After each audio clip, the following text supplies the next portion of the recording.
Bonjour, ça va?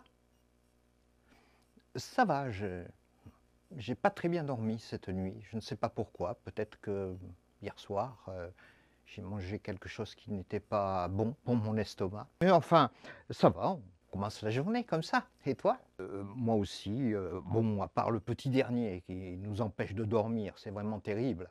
Et c'est ainsi que ces deux petits mots sont magiques.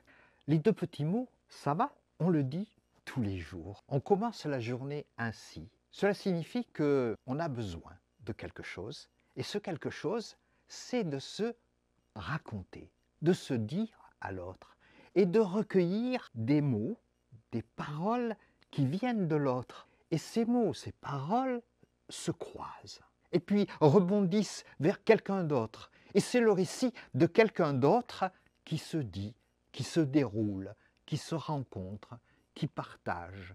Cet entremêlement, ce sont nos récits de vie. On passe notre journée, notre vie à se compter. On a besoin de cela, n'est-ce pas? Donc, on compte toute la journée.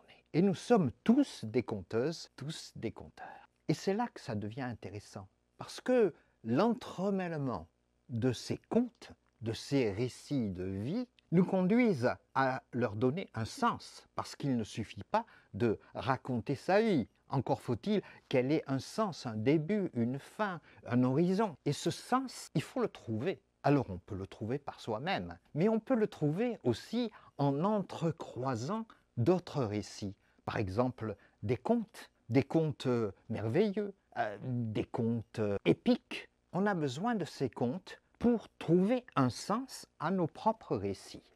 Et nous, on a un outil, on a un patrimoine, un réservoir de récits qui est absolument fabuleux. Ça s'appelle la Bible.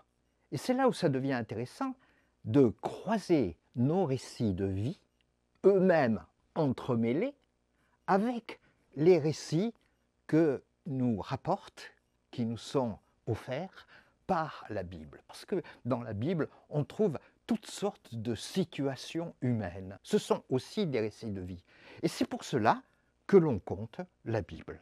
On compte la Bible avec nos propres mots. Parce qu'un conte, ça se construit. Un conte, c'est l'interprétation d'un événement.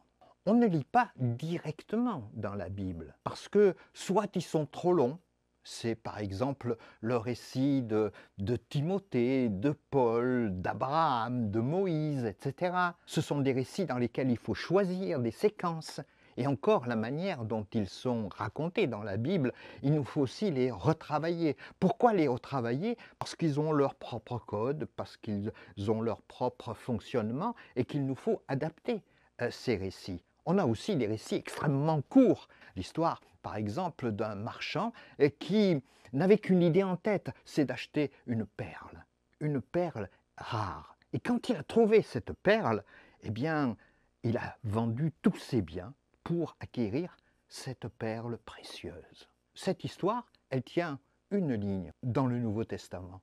Et c'est une des histoires les plus extraordinaires, les plus merveilleuses de la Bible. Alors, il nous faut la mettre en situation, peut-être avec des objets, en tous les cas, la développer. Donc, il nous faut réécrire ces textes. Et c'est un travail qui est très sérieux, parce qu'il y a des méthodes pour réécrire ces textes. Mais justement, quand ils sont retravaillés pour nous, par nous, eh bien, ces textes prennent sens pour nous.